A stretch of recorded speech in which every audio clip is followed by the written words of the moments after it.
Hoopa's Pokédex tells us of it being so powerful it could take whatever it desired, yet somewhere along the line that power was sealed away. So what exactly happened between then and its reappearance in Legend CA?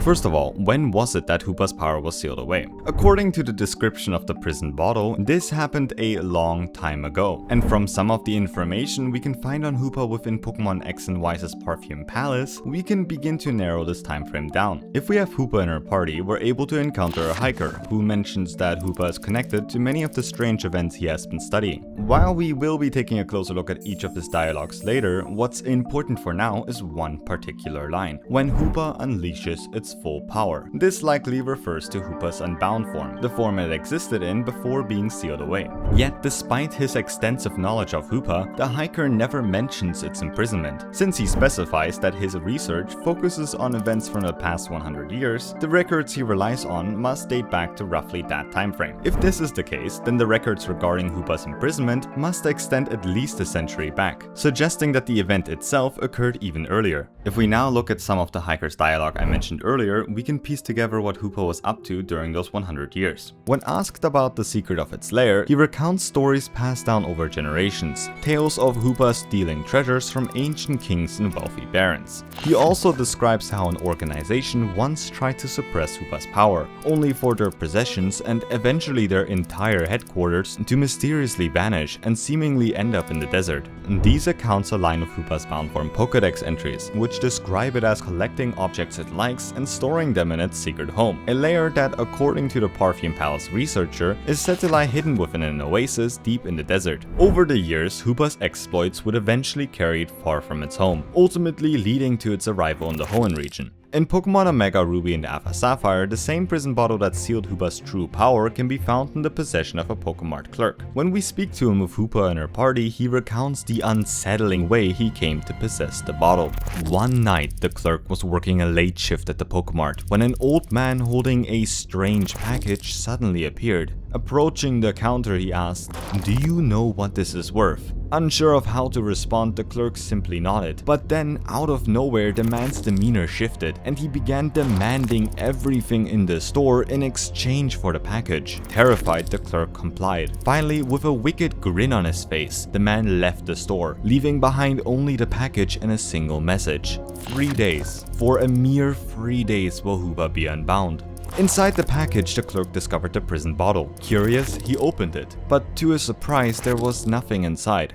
This is the overall story the clerk shares with us. However, there's one detail that still puzzles me. Who exactly was this old man? While it might sound unlikely, I've been considering the possibility that it could be Volo. According to one of the NPCs in Legend CA's museum, Volo donated his Celestica clothing to the collection. Since the events of Legends Arceus took place at least more than 100 years ago, him being mentioned in the present suggests that he might be immortal. We also know that Volo's plan to remake the world by overthrowing Arceus ultimately failed because Giratina had a change of heart. However, it's possible that a Giratina from a different universe had not yet experienced that change. In that scenario, with Hoopa's help, Volo could still have had a chance of redemption. But if you have any other ideas on who this man could be, feel free to share them in the comments. If you'd also like to support this channel's growth, I'd really appreciate it if you'd consider leaving a like and subscribing. Since Hoopa is known as the Djinn Pokemon, its association with 3 days mirrors the folklore of genies granting 3 wishes. This connection is actually further reflected in its typing. When Hoopa changes forms, it changes from dark to ghost. Since ghost Pokemon are often described as existing between planes, the loss of that typing suggests that Hoopa's Unbound form has fully manifested in the mortal realm.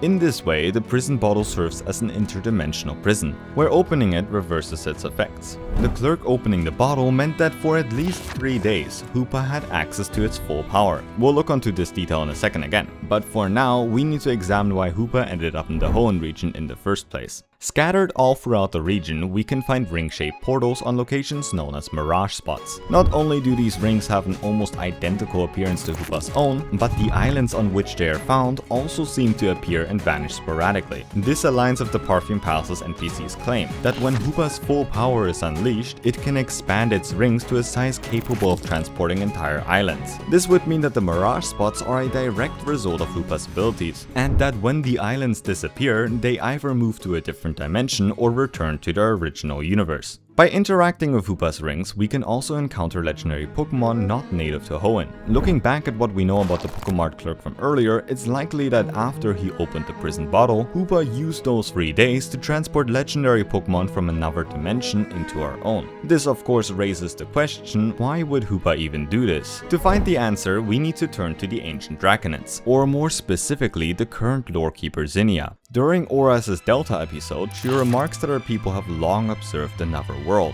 a dimension where the war from 3000 years ago never occurred, and Mega Evolution doesn't exist. Since the Delta episode revolves around using Mega Rayquaza to save Hoenn from a meteor, it's entirely possible that in this alternate dimension, lacking Mega Evolution, the world never survived the meteorite's impact. Now let's return to the Mirage spots. Unlike in other games where reappearing legendary Pokemon featured remixed versions of their battle themes, the Mirage spots use their original tracks.